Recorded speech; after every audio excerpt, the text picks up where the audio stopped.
और जो बैरिस्टर असदुद्दीन ओवैसी साहब ने जिस तरीके से पाकिस्तान को करारा जवाब दिया, इस्लाम का मतलब न केवल हमारे देश पूरे विश्व को समझाने का काम किया, ये हमारे लिए बहुत गर्व का विषय था। और न केवल मुसलमान, एक एक हिंदू समाज का व्यक्ति आज गर्वान्वित महसूस करता है, क्योंकि पहले ये आरोप लगता था कि AIMIM केवल मुसलमानों की पार्टी है। तो राणा रंजीत जैसे राजपूत के बेटे को उन्होंने ढाका से अपना पहला उम्मीदवार घोषित किया।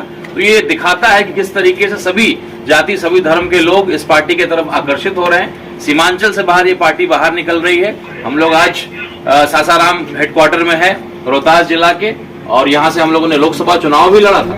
तो निश्चित रूप से अब केवल मुस्लिम आबादी वाली जगहों से हम नहीं लड़ने वाले, हम पूरे सबसे बड़ा हिंदुस्तानी के रूप में देख रहे हैं और पार्टी की तरफ आकर्षण लोगों का बढ़ रहा है। तो हम लोग लगभग 50 से 60 सीटों पे लड़ने का हम लोगों ने निर्णय लिया है। जो आपने एक सवाल किया मेरे पत्रकार भाई ने कि आपने पहले कहा कि 4 का बदला 24 से लेंगे, लेकिन अब गठबंधन की बात कह रहे हैं, तो मैं आपको जवाब देना चाहता हूं कि पहले सर दर्द को ठीक करना है, उसके बाद पैर दर्द की चिंता करेंगे। तो आज देश जो है कहीं ना कहीं एक प्रचार मंत्री जो केवल प्रचार करते हैं, तिरंगा यात्रा निकालना था तो पाकिस्तान में निकालते। जो गोदी मीडिया के लोग थे जो तरह तरह की कहानी सुनाते थे कि हमारा देश कहाँ चला गया, किस तरह की उल्टी सीधी पूरा विश्व ने जो मजाक उड़ाया हमारे मीडिया का। शुक्र है कि आप जैसे मित्र भाई जो अपना चैनल चलाते हैं ईमानदारी से, ऐसे लोग सच दिखाते हैं। वरना देश ने देखा तिरंगा यात्रा अगर निकालना ही था तो आज पाकिस्तान में निकालने की जरूरत थी। और राष्ट्रपति जो अमेरिका का है वो तय नहीं करेगा कि हमारा देश कब युद्ध लड़ेगा और कब युद्ध में जो है अपना सीज फायर करेगा। तो कहीं ना कहीं देश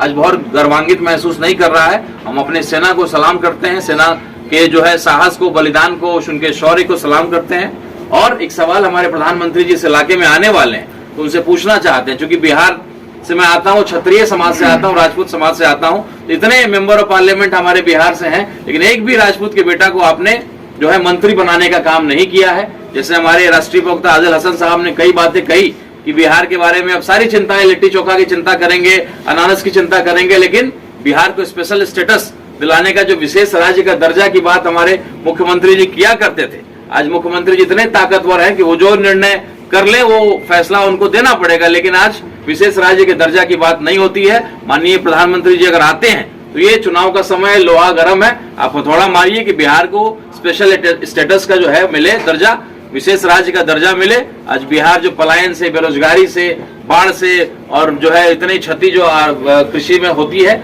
उसके लिए कुछ किया जाए, इंडस्ट्री यहाँ लगाया जाए, ऐसी बातें होनी चाहिए, विकास की बातें होनी चाहिए।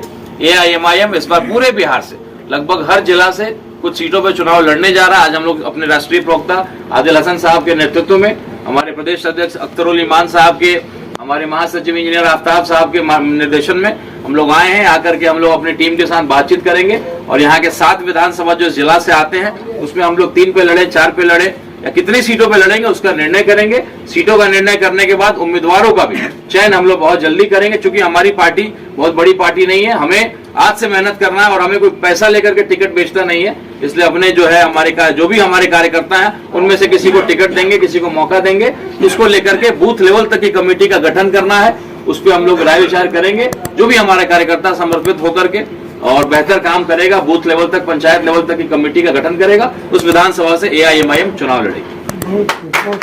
इंफ्रास्ट्रक्चर में, इंडस्ट्री में उससे आपने ऊपर उभारने की कोशिश की। आज प्रधानमंत्री आ रहे हैं बिहार तो उनको बिहार का तरबूज याद आएगा, लिट्टी याद आएगा, धोती याद आएगा, गमछा याद आएगा, सीमांचल का पाइनएप्पल, अनानास याद आएगा। लेकिन बिहार को आर्थिक रूप से या इंफ्रास्ट्रक्चर में किस तरीके से आगे बढ़ा जाए, यह प्रधानमंत्री ने कभी नहीं सोचा।